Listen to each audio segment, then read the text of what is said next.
രണ്ടാമതും ഈ അൾത്താരയിൽ സാക്ഷ്യം പറയാൻ അനുഗ്രഹിച്ച അമ്മ മാതാവിനും തിരുക്കുമാരനും ഞാൻ നന്ദി പറയുന്നു. എൻ്റെ പേര് റിൻഡ. ഞാൻ മലപ്പുറത്തു നിന്ന് വരുന്നു. ഞാൻ 5 വർഷമായി സൗദിയിൽ നഴ്സായിട്ട് വർക്ക് ചെയ്യുകയായിരുന്നു. അന്നേയുള്ള എൻ്റെ ഒരു ആഗ്രഹമായിരുന്നു യൂറോപ്യൻ കൺട്രിയിൽ വർക്ക് ചെയ്യണം എന്നുള്ളത്. അങ്ങനെ ഞാൻ ഓൺലൈൻ ഉടമ്പടി എടുത്തത് നവംബർ 2022 OET അറ്റൻഡ് ചെയ്യാൻ തുടങ്ങി. 3 പ്രാവശ്യം ഞാൻ OET എഴുതി, എനിക്ക് കിട്ടിയില്ല. റീഡിങ് മാത്രം കിട്ടുന്നില്ലായിരുന്നു. അങ്ങനെ ആ സമയത്ത് എപ്പോഴോ കൊടുത്ത ഒരു CV-ക്ക് റിപ്ലൈ ആയിട്ട് ഒരു ഏജൻസി എന്നെ വിളിച്ചിട്ട് പറഞ്ഞു, കാനഡയ്ക്ക് പോകാൻ ഒരു ഓപ്ഷനുണ്ട്, ട്രൈ ചെയ്യാമോ എന്ന് ചോദിച്ചു. അപ്പം ഞാൻ പറഞ്ഞു, ഞാൻ വരത്തില്ല കാനഡയ്ക്കൊന്നും, ഞാൻ OET ആണ് ട്രൈ ചെയ്യുന്നത്. കാനഡയ്ക്ക് പോകണമെങ്കിൽ IELTS എക്സാമും NCLEX-RN, അതായത് കനേഡിയൻ ലൈസൻസിങ് എക്സാമായ NCLEX-RN പാസ്സാവണമായിരുന്നു. ഞാൻ പറഞ്ഞു എനിക്കതിന് സാധിക്കില്ല എന്ന് പറഞ്ഞു. അവർ പറഞ്ഞു, ഇല്ല നീ ട്രൈ ചെയ്ത് നോക്കാൻ പറഞ്ഞു. ആ സമയത്ത് തന്നെ ഞാനൊരു സാക്ഷ്യം കേട്ടായിരുന്നു. 5-6 പ്രാവശ്യം OET എഴുതിയിട്ടും കിട്ടാതെ ഫസ്റ്റ് അറ്റംപ്റ്റിൽ തന്നെ IELTS എക്സാം പാസ്സായ എന്നെപ്പോലെയുള്ള ഒരു സ്റ്റാഫിൻ്റെ സാക്ഷ്യം ഞാൻ കേട്ടു. അങ്ങനെ ഞാൻ ആദ്യത്തെ പ്രാവശ്യം സൗദിയിൽ നിന്ന് നാട്ടിൽ വന്ന് ആദ്യമായി ഞാൻ ഉടമ്പടി എടുത്തു. സെപ്റ്റംബർ 18, 2023 ഞാൻ ആദ്യമായി ഉടമ്പടി എടുത്തത്. എൻ്റെ ഉടമ്പടിയിലെ നിയോഗമായിരുന്നു കാനഡയിൽ നല്ലൊരു ജോലി ലഭിക്കുവാനും IELTSഉം NCLEX എക്സാം പാസ്സാവുക എന്നുള്ളതും.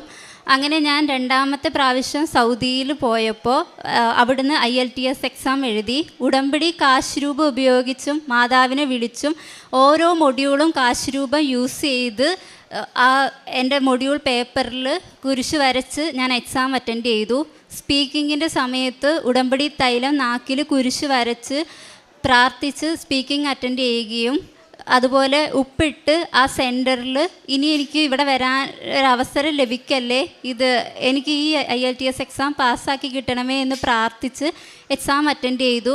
അങ്ങനെ ഞാൻ അതിനു മുമ്പ് IELTS ക്ലാസ്സിൽ ഒരു ദിവസം പോയി എന്നെക്കൊണ്ട് പറ്റില്ല എന്ന് പറഞ്ഞ് തിരിച്ചു വന്ന ആളാണ്. അങ്ങനെയുള്ള എനിക്ക് ഫസ്റ്റ് അറ്റംപ്റ്റിൽ തന്നെ IELTS എക്സാം റിക്വയർഡ് സ്കോറിനെക്കാട്ടിലും കൂടുതൽ സ്കോറോടെ എനിക്ക് പാസ്സാവാൻ സാധിച്ചു. അമ്മ മാതാവിന് നന്ദി. അതിനുശേഷം എനിക്ക് കാനഡയ്ക്കുള്ള ഇൻ്റർവ്യൂ വന്നു. അപ്പോൾ ഇൻ്റർവ്യൂ അറ്റൻഡ് ചെയ്യേണ്ടത് ദുബായിൽ വെച്ചിട്ടായിരുന്നു. അങ്ങനെ ഞാൻ സൗദിയിൽ നിന്ന് ദുബായിലോട്ട് പോയി ഇൻ്റർവ്യൂ അറ്റൻഡ് ചെയ്യാൻ വേണ്ടിയിട്ട്. അപ്പോൾ ഡയറക്റ്റ് ഇൻ്റർവ്യൂ ആയിരുന്നു കാനഡയുടെ. അങ്ങനെ അവരുടെ ലാംഗ്വേജൊക്കെ നമ്മളുടെ പോലെ ബ്രിട്ടീഷ് ഇംഗ്ലീഷൊന്നും അല്ല, കുറച്ച് വ്യത്യാസമുണ്ട്. അപ്പോൾ എനിക്ക് പറയാൻ കഴിയും, അങ്ങനെയൊക്കെ ചെറിയൊരു ബുദ്ധിമുട്ടുണ്ടായിരുന്നു. അന്ന് ഞാൻ ഇതുപോലെ ഉടമ്പടി കാശ് രൂപം കയ്യിൽ മുറുകെ പിടിച്ച് ഉടമ്പടി തൈലം നാക്കിൽ കുരിശ് വരച്ച് മാതാവേ എനിക്ക് സംസാരിക്കാനുള്ള കൃപ നൽകി അനുഗ്രഹിക്കണമേ എന്ന് പറഞ്ഞ് പ്രാർത്ഥിച്ച് ഞാൻ ഇൻ്റർവ്യൂ അറ്റൻഡ് ചെയ്തു. 1/2 മണിക്കൂറോളം ഉണ്ടായിരുന്നു ഇൻ്റർവ്യൂ. എനിക്കൊരു ഗ്യാപ്പ് പോലും ഇല്ലാതെ എനിക്ക് സംസാരിക്കാൻ പറ്റി. ആ ഇൻ്റർവ്യൂ കഴിഞ്ഞ് അപ്പം തന്നെ അവരെന്നോട് പറഞ്ഞു, നീ സെലക്ട് ആയിട്ടുണ്ട്, ഗവൺമെൻറ് ജോലിയാണ് എനിക്ക് കിട്ടിയേക്കുന്നത്. അമ്മ മാതാവിന് നന്ദി. അതിനുശേഷം ഞാനിവിടെ നാട്ടിൽ വന്നു. എനിക്ക് NCLEX എക്സാം എഴുതാനുണ്ടായിരുന്നു. അതും കൂടെ പാസ്സായാലാണ് നമുക്ക് അവിടെ രജിസ്റ്റേർഡ് നഴ്സായിട്ട് വർക്ക് ചെയ്യാൻ പറ്റുക കാനഡയിൽ. അങ്ങനെ ഇവിടെ വന്നു ബാംഗ്ലൂർ പോയി ഞാൻ NCLEX എക്സാം അറ്റൻഡ് ചെയ്തു. അറ്റൻഡ് ചെയ്യുന്നതിൻ്റെ തലേ ദിവസം പഠിച്ചുകൊണ്ടിരിക്കുന്ന സമയത്ത് എനിക്കിങ്ങനെ എൻ്റെ ഇടത് കണ്ണിൻ്റെ സൈഡിൽ കൂടി ഈ നീലത്തിരി കത്തുകയും അതിലിങ്ങനെ മാതാവ് തെളിഞ്ഞു നിൽക്കുന്നതായിട്ട് എനിക്ക് അനുഭവപ്പെട്ടു. അപ്പം തന്നെ എൻ്റെ മനസ്സിന് മാതാവ് കൂടെ ഉണ്ടാകും എന്ന് വിചാരിച്ച് തന്നെ ഞാൻ എക്സാം അറ്റൻഡ് ചെയ്തു. അന്നും ഉടമ്പടി കാശ് രൂപ ഉപയോഗിച്ച് ഓരോ ക്വസ്റ്റ്യനും ആൻസറും ഞാൻ കുരിശ് വരച്ച് പ്രാർത്ഥിച്ചു. 150 ക്വസ്റ്റ്യനാണ് നമുക്ക് NCLEX എക്സാമിന് ഉണ്ടാവുക. അതിൽ 85ാമത്തെ ക്വസ്റ്റ്യൻ ആയപ്പോഴത്തേനും എൻ്റെ സിസ്റ്റം ഷട്ട് ഡൗൺ ആയിപ്പോയി. അപ്പോൾ ഈ എക്സാമിനൊരു പ്രത്യേകത എന്ന് പറഞ്ഞാൽ എക്സാം പാസ്സായാലും സിസ്റ്റം ഷട്ട് ഡൗൺ ആവും നേരത്തെ. അതല്ല, നമ്മൾക്കിപ്പോൾ കിട്ടില്ല, ഈ കൊച്ച് ഇത്ര എഴുതിയിട്ടും എന്താണേലും ജയിക്കാൻ പോകുന്നില്ല എന്ന് തോന്നിയാലും ആ എക്സാം ഷട്ട് ഡൗൺ ആയിപ്പോവും സിസ്റ്റം. അപ്പോൾ രണ്ടും കൽപ്പിച്ച് ഓക്കെ, എന്താണേലും മാതാവിനെ ഏൽപ്പിച്ചിട്ടാണല്ലോ വന്നേക്കുന്നത്. കാശ് രൂപം മുറുകെ പിടിച്ച് ഞാൻ തിരിച്ചു നാട്ടിൽ വന്നു. നാട്ടിൽ വന്ന് അന്ന് തന്നെ ഞാൻ ഇവിടെ ഉടമ്പടി പുതുക്കാൻ വേണ്ടിയിട്ട് തലേദിവസം വൈകുന്നേരം ഇങ്ങനെ ബസ്സിൽ കയറി 2 മണിക്കൂർ കഴിഞ്ഞപ്പോഴത്തേനും എൻ്റെ റിസൾട്ട് വന്നു. ഞാൻ NCLEX എക്സാം പാസ്സായി എന്ന് പറഞ്ഞിട്ട് അമ്മ മാതാവിന് ഒരുപാട് നന്ദി പറയുന്നു. അത് കഴിഞ്ഞ് ഞാൻ തിരിച്ച് സൗദിക്ക് പോയി. എൻ്റെ പ്രോസസ്സിങ് നടന്നുകൊണ്ടിരിക്കുന്നു. ഒരുപാട് പ്രോസസ്സിങ് ഉണ്ട് അതിന്. അപ്പോൾ വിസ വരെ എൻ്റെ വന്ന് വേഗം സ്പീഡിൽ എല്ലാ കാര്യങ്ങളും നടന്നു. വിസ വന്നു 3 മാസം കഴിഞ്ഞിട്ടും എനിക്ക് കാനഡയിൽ നിന്ന് ഒരു റിപ്ലൈയും വരുന്നില്ല. എനിക്കൊരു ഡേറ്റ് കിട്ടുന്നില്ല. എൻ്റെ പ്രൊവിൻസല്ല, വേറെ പ്രൊവിൻസിലോട്ടുള്ളവർക്കൊക്കെ എന്നെക്കാട്ടിലും താമസിച്ച് വിസ വന്നവർക്കൊക്കെ ജോലി കിട്ടി, അവർ പോകാൻ തുടങ്ങി. അപ്പോൾ എന്താണെന്ന് അറിയുന്നില്ല. അങ്ങനെ ഞാൻ സൗദിയിൽ നിന്ന് വെക്കേഷന് വന്ന സമയത്ത് ബഹുമാനപ്പെട്ട ജോസഫ് അച്ഛനെ വന്ന് കണ്ടു. അച്ഛനെ കണ്ട് പ്രാർത്ഥിച്ചു. വിസ മാത്രമേ ഉള്ളൂ, ടിക്കറ്റ് കിട്ടുന്നില്ല, അവരുടെ ഒരു റിപ്ലൈ വരുന്നില്ല എന്ന് പറഞ്ഞു. അങ്ങനെ അച്ഛൻ പാസ്പോർട്ട് വെച്ച് പ്രാർത്ഥിച്ച് എനിക്കൊരു കാശുരൂപം തന്നു. അത് വെച്ച് ഞാൻ തിരിച്ച് വീട്ടിൽ ചെന്ന് പിറ്റേ ദിവസം എനിക്ക് മെയിൽ വന്നു. അവർ ഇത്രയും ദിവസം ലീവായിരുന്നു, അതുകൊണ്ടാണ് അവർക്ക് റിപ്ലൈ തരാൻ പറ്റാതിരുന്നത് എന്ന് പറഞ്ഞു. ഒത്തിരി സന്തോഷമായി. മാതാവിന് ഒരുപാട് നന്ദി പറഞ്ഞ് ഞാൻ തിരിച്ച് സൗദിയിലോട്ട് പോയി. അടുത്തത് എനിക്ക് ആ സൗദി ചെന്ന 2 ദിവസം കഴിഞ്ഞപ്പോഴത്തേനും അവരെനിക്ക് ഡേറ്റ് തന്നു. ഫെബ്രുവരി 14 മുതൽ 19 ഈ ഒരു ദിവസം എന്നോട് അവിടെ ജോയിൻ ചെയ്യണമെന്ന് പറഞ്ഞു. അപ്പോൾ ആ സമയത്ത് ഞാൻ ഓൾറെഡി 3 മാസമായിട്ട് കോൺട്രാക്റ്റ് പുതുക്കിയേക്കുമായിരുന്നു. പക്ഷേ ഞാൻ പ്രതീക്ഷിക്കാതെ എൻ്റെ ഹെഡ് നേഴ്സും എൻ്റെ നേഴ്സിംഗ് ഡയറക്ടറൊക്കെ എനിക്ക് എൻ്റെ റിസൈൻ അക്സെപ്റ്റ് ചെയ്തു. പക്ഷേ എൻ്റെ ചീഫ് നേഴ്സിംഗ് ഓഫീസർ മാത്രം എൻ്റെ റെസിഗ്നേഷൻ അക്സെപ്റ്റ് ചെയ്തില്ല. ഞാൻ പ്രതീക്ഷിച്ചില്ല പുള്ളിക്കാരൻ അക്സെപ്റ്റ് ചെയ്യില്ല എന്ന്. അവിടുന്ന് എനിക്ക് അക്സെപ്റ്റ് ചെയ്യില്ല, നിനക്ക് പോകാൻ പറ്റില്ല എന്ന് പറഞ്ഞു. ആ സമയം ഒത്തിരി ഞാൻ ടെൻഷൻ അടിച്ചു, എന്ത് ചെയ്യും. ഞാൻ സൗദിയിൽ പെട്ട ഒരവസ്ഥയായിരുന്നു. കാരണം അവിടുന്ന് എനിക്ക് അക്സെപ്റ്റ് ചെയ്യാതെ എൻ്റെ എക്സിറ്റ് പ്രോസസ്സ് മുമ്പോട്ട് പോകില്ല, എനിക്ക് കാനഡയ്ക്ക് പോകാൻ പറ്റില്ല. ഈ ഒരു വർഷമായിട്ട് എഴുതിയ എക്സാം, പൈസ, അങ്ങനെയെല്ലാം ഭയങ്കര ബുദ്ധിമുട്ടായി. എനിക്ക് എന്താ ചെയ്യേണ്ടതെന്ന് ഒരു പിടുത്തവും ഇല്ലായിരുന്നു. അങ്ങനെ ഞാൻ അവിടെ വെച്ചിട്ട് എന്താ ചെയ്യുക, കോൺട്രാക്റ്റ് എങ്ങനെ ഒന്ന് ഡിസ്കണ്ടിന്യൂ ചെയ്യാമെന്ന് നോക്കി. അങ്ങനെ എംബസിയിൽ ഞാൻ ചോദിച്ചു. അപ്പോൾ അവരെന്നോട് പറഞ്ഞു, ഓൾറെഡി ഇപ്പോൾ പുതുക്കിയതല്ലേ ഉള്ളൂ, അപ്പോൾ അവിടുത്തെ ID കാർഡ് 1 വർഷത്തേന് പുതുക്കിയത് കൊണ്ട് 2.5 ലക്ഷം രൂപ അങ്ങോട്ട് കൊടുത്ത് അവരോട് സംസാരിക്കാമെന്ന് പറഞ്ഞു. അപ്പോൾ എങ്ങനെയെങ്കിലും അവിടുന്ന് പോന്നാലേ എനിക്ക് കാനഡയിൽ ജോയിൻ ചെയ്യാൻ പറ്റുള്ളൂ. അപ്പം ഞാൻ ഓക്കെ, എല്ലാം ഇപ്പം എന്ത് ചെയ്യുമെന്ന് വിചാരിച്ച് ഞാൻ സമ്മതിച്ചു. എന്നിട്ട് ഞാൻ റൂമിൽ വന്ന് light a candle prayer request ഇട്ടു പ്രാർത്ഥിച്ചു. ഒരു ഡേറ്റ് ഇട്ട് ഇത്രാം തീയതിക്കുള്ളിൽ അയാൾ എൻ്റെ റിജക്റ്റ് ചെയ്ത എൻ്റെ റെസിഗ്നേഷൻ അക്സെപ്റ്റ് ചെയ്യണമേ എന്ന് പ്രാർത്ഥിച്ചു. എനിക്കത് കഴിഞ്ഞ് ഒരു ഡേറ്റ് കിട്ടാനും പ്രാർത്ഥിച്ചു. അങ്ങനെ light a candle prayer request ഇട്ട് പ്രാർത്ഥിച്ചിട്ടും അമ്മേ മാതാവേ, അമ്മയുടെ പ്രത്യക്ഷീകരണത്തിൻ്റെ സാക്ഷിയാക്കി എന്നെ ഉയർത്തണമേ എന്ന് ഞാൻ നന്നായി പ്രാർത്ഥിച്ചു.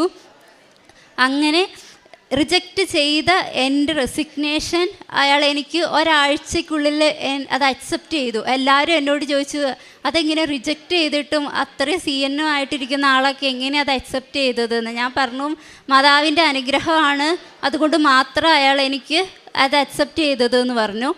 അങ്ങനെ അവർ അക്സെപ്റ്റ് ചെയ്ത് കഴിഞ്ഞിട്ടും എൻ്റെ പ്രോസസ്സിങ്, അവിടുത്തെ എക്സിറ്റ് പ്രോസസ്സിങ് കഴിയണം. അപ്പോഴത്തേനും എൻ്റെ കാനഡയുടെ ഡേറ്റൊക്കെ ഫിനിഷ് ആയായിരുന്നു. കാരണം അവിടെ ചെല്ലേണ്ട ഡേറ്റൊക്കെ കഴിഞ്ഞു പോയായിരുന്നു. വല്ലാത്തൊരു പ്രതിസന്ധിയിലായിരുന്നു ആ സമയം. ആകെ ഒരു തുണയായിട്ടുള്ളത് മാതാവും ജപമാലയും മാത്രമായിരുന്നു. അങ്ങനെ അത് കഴിഞ്ഞ് എനിക്ക് അവിടുന്ന് എമർജൻസി എക്സിറ്റ് വെച്ചതുകൊണ്ട് എല്ലാവരും പറഞ്ഞു, എക്സ്പീരിയൻസ് സർട്ടിഫിക്കറ്റ് കിട്ടത്തില്ല, നിനക്ക് ടിക്കറ്റ് കിട്ടത്തില്ല, നീ സ്വന്തമായിട്ട് എടുക്കണം എന്നൊക്കെ പറഞ്ഞു.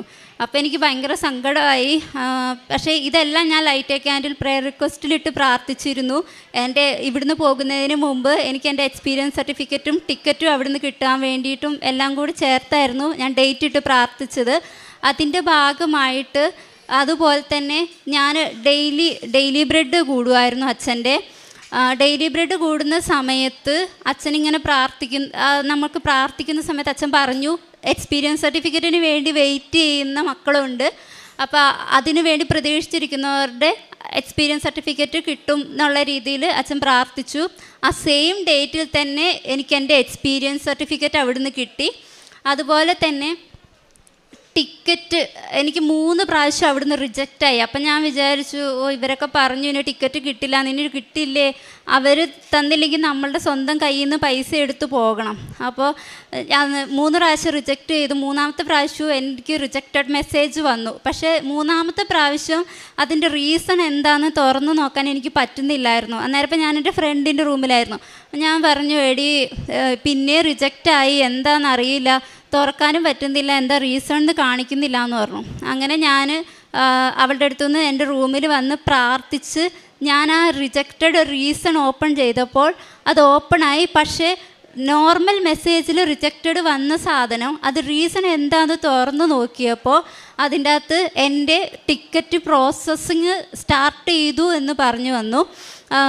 മാതാവിന് ഒരുപാട് നന്ദി. അത് ടിക്കറ്റ് എനിക്ക് കിട്ടിയത് ബിസിനസ് ക്ലാസ്സിലായിരുന്നു. അത് നോർമൽ പോലെയല്ല, കിട്ടില്ല എന്ന് പറഞ്ഞ ടിക്കറ്റ് എനിക്ക് ബിസിനസ് ക്ലാസ്സിൽ എനിക്ക് നാട്ടിൽ വരാൻ സാധിച്ചു.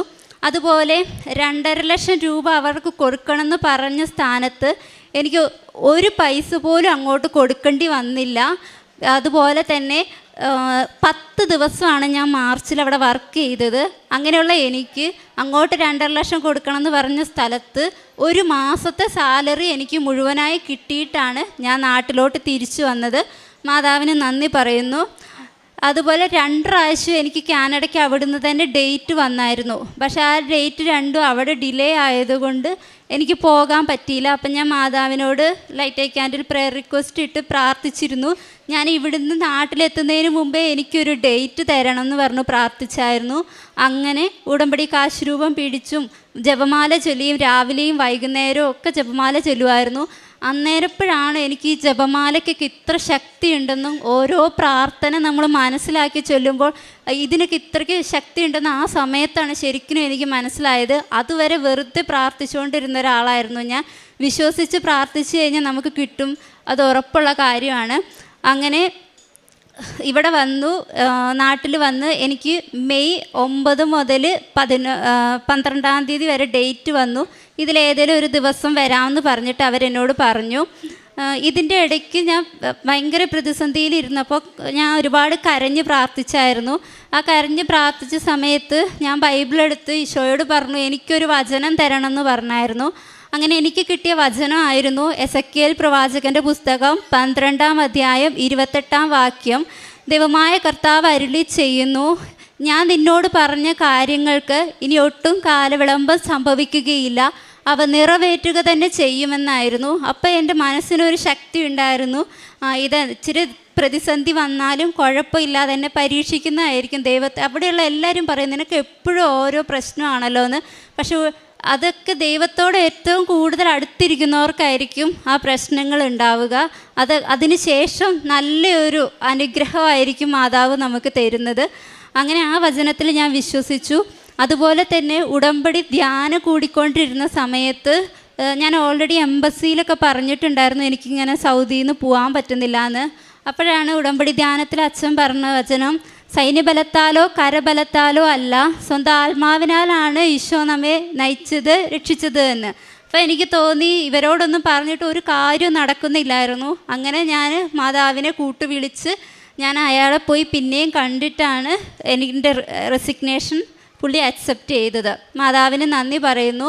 അതുപോലെ തന്നെ എൻ്റെ ടിക്കറ്റ് വന്നു. അടുത്ത മാസം 9-ാം തീയതി ഞാൻ കാനഡയ്ക്ക് പോവുകയാണ്. അതും ഗവൺമെൻറ് ജോലി, നല്ല സാലറിയോടെ. എൻ്റെ കൂടെ ആ സെയിം പ്രൊവിൻസിലോട്ടുള്ളവർക്ക് അത് എന്നേക്കാൾ മുമ്പേ വിസ വന്ന പിള്ളേർക്ക് പോലും ഇതുവരെ കിട്ടിയിട്ടില്ല, ഡേറ്റ് ഒന്നും വന്നിട്ടില്ല. പക്ഷേ എനിക്ക് എല്ലാ കാര്യങ്ങളും ഉടമ്പടിയിലൂടെ എത്രയും വേഗം ഒരു കുഴപ്പവുമില്ലാണ്ട് ഇവിടം വരെ എത്തിച്ച മാതാവിനും ഈശോയ്ക്കും ഞാൻ നന്ദി പറയുന്നു. എൻ്റെ കാരുണ്യപ്രവർത്തികളായിട്ട് ഞാൻ രോഗികളെ സന്ദർശിക്കാൻ പോകും. അതുപോലെ അനാഥ മന്ദിരമുണ്ട്, അവരുടെ അടുത്ത് പോകും. എന്നെക്കൊണ്ട് കഴിയുന്ന വിധത്തിൽ അവരെ സഹായിക്കും. ഒരു എമൗണ്ട് എന്തെങ്കിലും ഭക്ഷണമായിട്ടോ എമൗണ്ടായിട്ടോ കൊടുക്കും.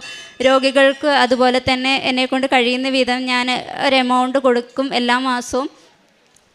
പിന്നെ പ്രേക്ഷിത പ്രവർത്തനം ഞാൻ കൃപാസനം പത്രം പൊതുസ്ഥലങ്ങളിലൊക്കെ കൊടുക്കുന്നുണ്ട്.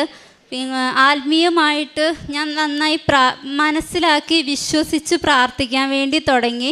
അതൊക്കെ ഇപ്പോഴാണ് ശരിക്കും ഉടമ്പടി എടുത്തതിന് ശേഷമാണ് അങ്ങനെയൊക്കെ ചെയ്യാൻ വേണ്ടി തുടങ്ങിയത്. അതിന് മുമ്പേയൊക്കെ ഞാൻ പ്രാർത്ഥിക്കും, പക്ഷേ അതൊരു പേരിന് വേണ്ടിയിട്ട് മാത്രം എന്നുള്ള രീതിയിലായിരുന്നു. ഇപ്പോഴാണ് ഞാൻ കുറച്ചും കൂടെ നന്നായി പ്രാർത്ഥിക്കാൻ തുടങ്ങിയത്, ദൈവത്തിൽ വിശ്വസിക്കാൻ തുടങ്ങിയത്. ഇത്രയും തന്ന മാതാവിന് ഞാൻ ഒരുപാട് നന്ദി പറയുന്നു. ഭാഷകൻ്റെ പുസ്തകം 33:16 മുതലുള്ള തിരുവചനങ്ങൾ അരുളി ചെയ്യുന്നു. ഒടുവിലാണ് ഞാൻ ഉണർന്നത്, കാലാ പെറുക്കുന്നവനെ പോലെ ഞാൻ മുന്തിരിപ്പഴം ശേഖരിക്കുന്നവരുടെ പിന്നിലായി. എന്നാൽ കർത്താവിൻ്റെ അനുഗ്രഹം നിമിത്തം ഞാൻ മുൻപന്തിയിലെത്തി, മുന്തിരിപ്പഴം ശേഖരിക്കുന്നവനെ പോലെ ചക്ക് നിറച്ചു. ഇവിടെ റിൻഡ ആൻ്റണി തനിക്ക് എങ്ങനെയാണ് സൗദിയിൽ ജോലി ചെയ്തിരുന്ന തനിക്ക് കാനഡയിലേക്ക് പോകുന്നതിനുള്ള കാര്യങ്ങൾ വ്യക്തമാകുന്നത്, ആ വഴികളൊക്കെ എങ്ങനെയാണ് കൂടുതൽ തെളിമയുള്ളതായത് ഉടമ്പടിയിലൂടെ. അതാണ് ഈ മകൾ ഇവിടെ പങ്കുവെച്ചത്. തനിക്ക് കിട്ടിയിരിക്കുന്ന ജോലി അത് ഗവൺമെൻറ് ജോലിയാണെന്നും തനിക്ക് അധികം പൈസ ചിലവൊന്നുമില്ലാതെ താൻ ഈ നവംബർ മാസത്തിൽ അടുത്ത മാസം 9-ന് താൻ കാനഡയ്ക്ക് പോവുകയാണ്. അതാണ് ഈ മകൾ ഇവിടെ പറഞ്ഞു വയ്ക്കുക. അതിന് താൻ കടന്നു പോകുന്ന കുറച്ച് പ്രതിസന്ധി ഘട്ടങ്ങളുണ്ട്. അവിടെയൊക്കെ പരിശുദ്ധ അമ്മയുടെ നാമത്തിൽ പൂർണ്ണമായി അമ്മയിൽ ആശ്രയിച്ചുകൊണ്ട് ഈശോയുടെ നാമത്തെ പൂർണ്ണമായും താൻ മുറുകെ പിടിച്ചുകൊണ്ട് മുമ്പോട്ട് നടന്ന ഒരു ഉടമ്പടി ജീവിതം. ആ ജീവിതത്തിൽ ആദ്യം ഓൺലൈൻ ഉടമ്പടി, പിന്നീട് ഇവിടെ വന്ന് തീർത്ഥാടക ഉടമ്പടി. OET 3 പ്രാവശ്യം എഴുതി. ഇനി തനിക്ക് OET പാസ്സാകാൻ സാധിക്കുമോ എന്നുള്ള ഡൗട്ടിൽ നിൽക്കുമ്പോഴാണ് IELTS എഴുതിയാൽ കാനഡയ്ക്ക് പോകാമെന്നൊക്കെ പറയുക. അതും താൻ എപ്പോഴോ കൊടുത്തിട്ട ഒരു CV-യിൽ ഏജൻസി വിളിച്ച് പറയുന്നു. ഇവിടെയാണ് നാം കേട്ട തിരുവചനം പോലെ ഒടുവിലായിട്ട് നാം പലതിലും ഒടുവിലാണ് എന്ന് നാം ചിന്തിക്കുമ്പോൾ നമുക്ക് വേണ്ടി മുൻപേ നടക്കുന്ന ദൈവത്തിൻ്റെ ആത്മാവ് അത് നമ്മെ എങ്ങനെയാണ് ഏറ്റവും മുൻപന്തിയിലെത്തിക്കുക. പിന്നീട് അങ്ങോട്ട് തൻ്റെ ജീവിതത്തിൽ താൻ എടുത്തു വെച്ച ഓരോ കാൽവയ്പ്പുകളിലും ദൈവത്തെ പൂർണ്ണമായി കൂട്ടുപിടിച്ചു. അമ്മയെയും കൊണ്ട് താൻ നടന്നു പോയ യാത്രകൾ, കൊന്തയും പരിശുദ്ധ അമ്മയും മാത്രമാണ് എനിക്ക് കൂട്ടുണ്ടായിരുന്നത്. ഈ യാത്രയിൽ ആ കൂട്ടോടുകൂടി ഈ മകൾ പോകുമ്പോൾ തനിക്ക് ഓരോ മോഡ്യൂൾസൊക്കെ എങ്ങനെയാണ് IELTS ക്ലിയർ ആക്കാൻ കഴിഞ്ഞത്. അതും ഫസ്റ്റ് അറ്റംപ്റ്റിൽ തന്നെ. OET പാസ്സാകാത്ത തനിക്ക് IELTS അതൊരു വലിയ ഭാരമായിരുന്നു. അത് തനിക്ക് പറ്റുമോ ഇല്ലയോ എന്നുള്ളത് ഒത്തിരിയേറെ ആശങ്കപ്പെട്ടിരുന്ന മകൾക്ക് അത് ഫസ്റ്റ് അറ്റംപ്റ്റിൽ തന്നെ പാസ്സാകാനും പിന്നീട് അങ്ങോട്ട് ഓരോന്നും നാം കേട്ടു. കാനഡയുടെ രജിസ്ട്രേഷനുള്ള എക്സാം, അതുപോലെ ആ എക്സാമിൻ്റെ സമയത്തൊക്കെ എങ്ങനെയാണ് ഈ മകൾക്ക് അമ്മയുടെ സാന്നിധ്യം അനുഭവിക്കുവാനായിട്ട് സാധിച്ചത്. വീണ്ടും തൻ്റെ റെസിഗ്നേഷൻ അത് സൗദി ഗവൺമെൻറ് അംഗീകരിക്കണമെങ്കിൽ താൻ ജോലി ചെയ്തുകൊണ്ടിരുന്ന സ്ഥാപനം അത് അംഗീകരിക്കാനായിട്ട് താൻ ഒരിക്കലും അങ്ങനെ ഉണ്ടാകില്ല എന്ന് വിചാരിച്ച വ്യക്തിയുടെ ഭാഗത്തു നിന്ന് തനിക്ക് ആ അംഗീകാരം കിട്ടുന്നില്ല. അവർ റെസിഗ്നേഷൻ സ്വീകരിക്കുന്നില്ല. അവർ പറയുന്നത് അങ്ങോട്ട് പേയ്മെൻറ്റൊക്കെ കൊടുക്കണമെന്നാണ്. എന്നാൽ ഒരു പൈസ പോലും കൊടുക്കാതെ അതൊക്കെ പിന്നീട് എങ്ങനെ തനിക്ക് പൂർണ്ണമായിട്ടും തൻ്റെ ഭാഗത്ത് കർത്താവുള്ളത് കൊണ്ട് തനിക്കതെങ്ങനെയാണ് അനുകൂലമായി തീർന്നത്. അതെല്ലാം ഇന്ന് തനിക്ക് ദൈവം തന്നോടൊത്ത് യാത്ര നടന്ന ഓരോ അനുഭവങ്ങളായിട്ടും ഇന്ന് മനസ്സിലാക്കുകയാണ്. അങ്ങനെ യാത്ര ശുഭകരമാക്കുന്ന ദൈവത്തിൻ്റെ ദൂതൻ, ആ ദൂതൻ കൂടെയുള്ളപ്പോൾ എല്ലാം ശുഭമായിട്ട് പര്യവസാനിക്കും. ലൈറ്റ് എ ക്യാൻഡിൽ പ്രയർ റിക്വസ്റ്റിലൂടെയൊക്കെ ഒരിക്കലും തനിക്ക് ലഭിക്കില്ല, പൈസ കൊടുക്കണമെന്നൊക്കെ പറയുമ്പോൾ തൻ്റെ പേഴ്സണൽ ലൈഫിലേക്ക് ഈ മകൾ വീണ്ടും ഈശോയുമായിട്ട് ഒന്നിക്കുകയാണ്. ആ പേഴ്സണൽ ലൈഫിൽ ഈശോയുമായിട്ട് ഒന്നിച്ച് അവിടെ ഇരുന്ന് ഈ മകൾ light a candle prayer request ഇടുന്നു. ലോകത്തിൻ്റെ ഏത് കോണിലിരുന്നാലും അമ്മയുടെ മുൻപിൽ തിരിതെളിച്ച് പ്രാർത്ഥിക്കുക. അപ്പോൾ ആപത്ത് സമയത്ത് വരുന്ന ഒരു ഫയർ എൻജിൻ പോലെയാണ് light a candle prayer request എന്നാണ് ബഹുമാനപ്പെട്ട VP ജോസഫ് അച്ഛൻ പറയുക. അപ്പോൾ അത് ഉടമ്പടിയിലായിരിക്കുമ്പോൾ തന്നെ ഈ മകൾ ഡേറ്റ് ഇട്ട് പ്രാർത്ഥിക്കുന്നു, light a candle prayer request ഇടുന്നു. അങ്ങനെ തനിക്ക് ഒരിക്കലും സാധിക്കില്ല എന്ന് കരുതിയതൊക്കെ തൻ്റെ ജീവിതത്തിൽ ദൈവം കൃപയാക്കി മാറ്റുന്നു. തനിക്ക് പ്രാർത്ഥന എന്ന് പറയുന്നത് ഒരു റൊട്ടീനായിരുന്നു. അതായത് പ്രാർത്ഥിക്കും അങ്ങനെ പോയിരുന്ന താൻ ഇന്ന് കൂടുതൽ ദൈവസ്നേഹത്തോടെ പ്രാർത്ഥിക്കുവാൻ പഠിച്ചു എന്നാണ് ഈ മകൾ ഇവിടെ പറയുക. ഏറ്റവും നല്ല രീതിയിൽ തന്നെ വഴി നടത്തിയ കർത്താവിന് ഈ മകൾ നന്ദി പറയുമ്പോൾ തൻ്റെ ജീവിതത്തെ ഇന്ന് ഉടമ്പടിയിലൂടെ ഈശോയിലെ ഈശോയിൽ ഉറപ്പിച്ചു നിർത്തുവാൻ, ഈശോയാകുന്ന അച്ചുതണ്ടിൽ കറങ്ങുവാനായിട്ട് തനിക്ക് എങ്ങനെയാണ് ഉടമ്പടി തന്നെ രൂപപ്പെടുത്തിയത്, ഇത് തൻ്റെ രണ്ടാമത്തെ അനുഭവ സാക്ഷ്യമാണ്. അങ്ങനെ ഏറ്റവും നല്ല സാലറിയിലൊക്കെ ഒട്ടും പൈസ ചിലവില്ലാതെ തൻ്റെക്കാൾ മുമ്പ് ആപ്ലിക്കേഷൻ സബ്മിറ്റ് ചെയ്തവർ, അല്ലെങ്കിൽ വിസ പ്രോസസ്സിംഗ് ഒക്കെ നടന്നവർ, അവരുടെയൊന്നും കാര്യങ്ങൾ ക്ലിയർ ആകാത്തപ്പോഴും തനിക്ക് വേണ്ടിയിട്ട് കരുതലുള്ള ദൈവം എങ്ങനെ തൻ്റെ ദൂതനെ അയച്ച് വഴികൾ ക്ലിയറാക്കി. അതാണ് ഉടമ്പടിയുടെ ഏറ്റവും പ്രധാനപ്പെട്ട ഭാരലഘുത്വം എന്നൊക്കെ പറയുക. ജീവിതം ഒത്തിരിയേറെ പരീക്ഷിക്കപ്പെട്ട സാഹചര്യത്തിൽ ദൈവത്തോടൊത്തുള്ള ഈ ജീവിതത്തിൽ ഉടമ്പടിയിലൂടെ തനിക്ക് ഭാരമായിട്ട് തനിക്ക് തോന്നിയതൊക്കെ ഭാരലഘുത്വമായി. It is not by merit but by grace എന്ന് തൻ്റെ ജീവിതത്തിൽ നിന്ന് ഉറക്കെ ഈ മകൾ പറയുകയാണ്. നമുക്ക് കരങ്ങളടിച്ച് ദൈവത്തെ മഹത്വപ്പെടുത്താം. ഈശോയെ നന്ദി, ഈശോയെ സ്തുതി. അത്യപൂർവ ദൈവാനുഭവങ്ങൾ ഇനി നിങ്ങൾക്കും സ്വന്തം. ഈ യൂട്യൂബ് ചാനൽ ഇതുവരെ സബ്സ്ക്രൈബ് ചെയ്തിട്ടില്ലെങ്കിൽ ഇപ്പോൾ തന്നെ സബ്സ്ക്രൈബ് ചെയ്യുക. ഈ വീഡിയോ ഇപ്പോൾ തന്നെ നിങ്ങളുടെ സുഹൃത്തുക്കൾക്ക് ഷെയർ ചെയ്തുകൊണ്ട് കർത്താവിൻ്റെ പ്രേക്ഷിതരാകുക.